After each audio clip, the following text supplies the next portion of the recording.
اتنا بڑا سٹار شوکت خانم اور ورلڈ کپ، اور اس زمانے میں تو بالکل بیچارے اسٹرگل کر رہے تھے، تو یہ کس جگہ آ گئے اب تو آپ کو لوگ جو ہے نا وہ سیاستدان کے طور پر تنقید بھی کرتے ہیں. اللہ تعالیٰ نے آپ کو بہترین روزگار دیا، شناخت دی، آپ کے پاس شناخت تھی، 60-70 لاکھ روپے تنخواہ تھی، 3 بیویاں تھیں، گاڑیاں تھیں، گھر تھے، الحمدللہ کسی چیز کی کمی نہیں تھی. جی ہاں. کیا سوچ کے ایک دم اتنا بڑا شفٹ لے لیا کہ پالیٹکس میں آ گئے، نئے آئیڈیا کے ساتھ آ گئے؟ اور کیا یہ پتا تھا کہ اس طرح ٹرولنگ کا سامنا بھی کرنا پڑے گا، یا یو ور تھنکنگ کہ آئی ول come and I will defeat اور ہم آئیں گے چھا جائیں گے؟ نہیں، میں ہمیشہ کہتا ہوں کہ میں ہسٹری کا اسٹوڈنٹ ہوں، میں نے تاریخ پڑھ رکھی ہے، پولیٹیکل سائنس کا طالب علم ہوں. دنیا کی ہسٹری میں، دنیا کی تاریخ میں جتنی تحریکیں،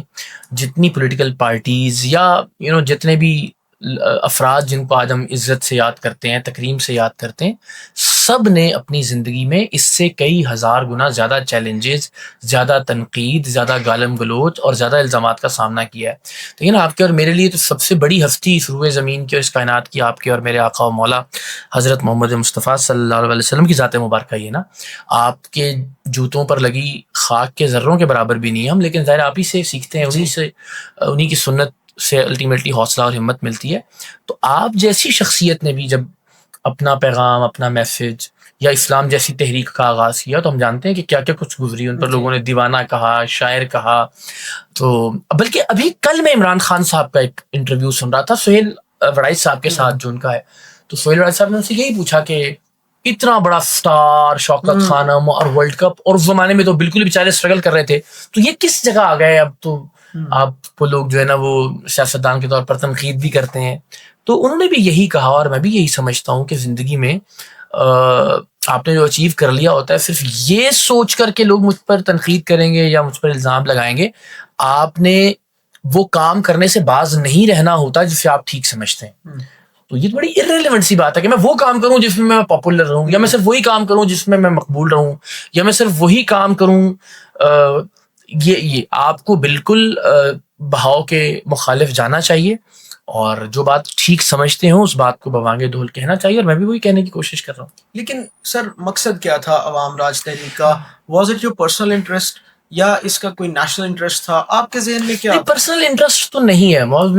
میں تو بار بار کہتا ہوں کہ بھائی آپ مجھے کعبۃ اللہ لے جا کے مجھ سے قرآن مجید پہ ہاتھ رکھوا کے حلف لے لیجئے، اور میں اب بھی یہ حلف دیتا ہوں اللہ اور اس کے رسول کو صلی اللہ علیہ وسلم گواہ بنا کے کہ میرا ذاتی نہ آج کوئی مفاد اس تحریک سے وابستہ ہے، اور نہ انشاءاللہ آئندہ کبھی ہوگا. نہ میں کبھی اس میں کوئی عہدہ لوں گا، نہ کوئی فیصلے کا اختیار، نہ ڈائریکٹ انڈائریکٹ کوئی مفاد. میں بار بار یہ یقین دلاتا ہوں کہ یہ تحریک نہ کسی کے کہنے پر، نہ کسی کی ایمان پر، نہ کسی کی سپورٹ سے، نہ کسی کو خوش کرنے کے لیے اور نہ کسی کے خلاف. یہ تحریک پاکستان کے عام لوگوں، پاکستان کے غریبوں، پاکستان کے مڈل کلاس لوگوں کو امپاور کرنے کی تحریک ہے. میں اس بات پر بہت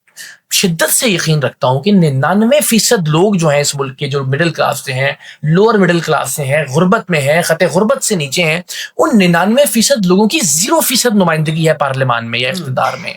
کیوں نہ ان لوگوں کی نمائندگی کو یقینی بنایا جائے، اور اس نمائندگی کو یقینی بنانے کے لیے، مڈل کلاس کے لوگوں کو آگے لانے کے لیے، عام لوگوں کو برسر اقتدار لانے کے لیے جو سب سے بہترین ٹول ہو سکتا ہے، وہ ٹول ہو سکتا ہے ایک ڈیموکریٹک پولیٹیکل پارٹی،